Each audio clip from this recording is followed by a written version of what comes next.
Kemudian kalau kita melihat riset-riset yang ada pada hari ini, misalnya yang dilakukan oleh Kompas, Litbang Kompas, itu mereka mengatakan bahwa bansos tidak mengubah elektabilitas, gitu. Jadi bukan variabel. Lalu saya bandingkan juga dengan surveinya dari indikator politik, ternyata yang menerima bansos dan yang tidak menerima bansos itu pola pilihannya tidak berbeda terhadap paslon yang ada. Jadi boleh dikatakan memang tidak nampak ininya dampak dari bansos itu. Jadi sebetulnya ya pengaruh bansos itu kan asumsi saja dari kalangan yang tidak menerima kemenangan dari 02 begitu. Jadi itu ternyata begitu dikembalikan kepada survei ya, riset-riset yang ada pada hari ini ternyata tidak terkonfirmasi. Jadi misalnya yang indikator itu yang terima bansos itu dukungan kepada 02 itu 59%, yang tidak menerima itu 58%. Bansos itu atau perlinsos itu kan harus dibaca sebagai bagian dari kewajiban negara untuk mengurus rakyatnya yang kurang mampu, dan itu terjadi di semua lini.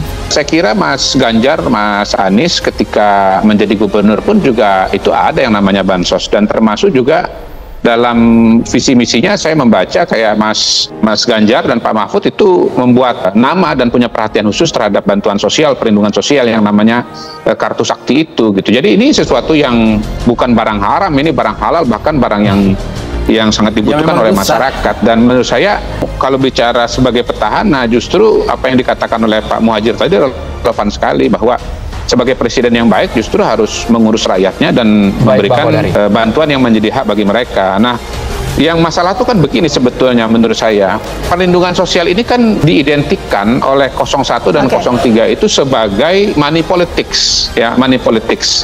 Padahal ini barang yang sangat berbeda. Perlinsos itu adalah kewajiban bagi negara yang oleh rakyat Indonesia itu, ini tesis saya ya, diterima oleh rakyat Indonesia sebagai hak mereka. Karena ini adalah, mereka merasa ini adalah hak mereka, dan ini mereka merasa sebagai kewajiban dari negara. Tidak ada perasaan berhutang atau kemudian kewajiban untuk memilih kandidat tertentu di situ. Makanya temuan risetnya itu tidak ada pengaruh dari bansos ini. Sangat berbeda dengan money politics yang memang diniatkan oleh kandidat misalnya untuk mempengaruhi pemilih. Terima kasih banyak, yang sudah jelas-jelas diberikan untuk mempengaruhi pemilih, itu pun belum tentu diikuti oleh masyarakat kan, apalagi yang memang merupakan kewajiban dari negara.